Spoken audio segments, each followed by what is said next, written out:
All the communities are facing big questions and challenges about how do we retain everything we love about the Jersey Shore, but also make sure that we're planning for the future.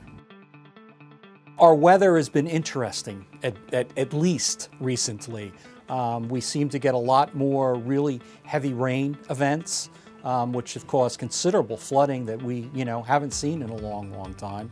At UCI, we involve lawyers, we involve geographers, we involve hazard mitigation specialists, climatologists, and really our goal is to look at the ensemble of what these towns have and what they need.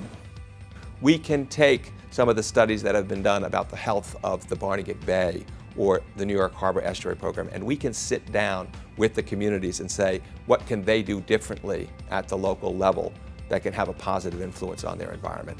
If a town has regulations or laws that are in direct conflict with efficient resiliency after a storm, we try to encourage them to rethink these ordinances, rethink these laws, and we do that using partners, be they lawyers or otherwise. And so we really want to take as many different groups of people and involve them in a meaningful way so that communities can have a very thoughtful process when thinking about their legal system.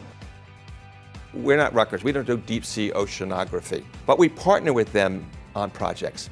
And we can then sit down at the local level with those communities and say, how should your policies change to implement that science? We bring that science to the table when there are policy questions that need to be answered. So that's the niche we fit, really influencing policy by using the best science that's available.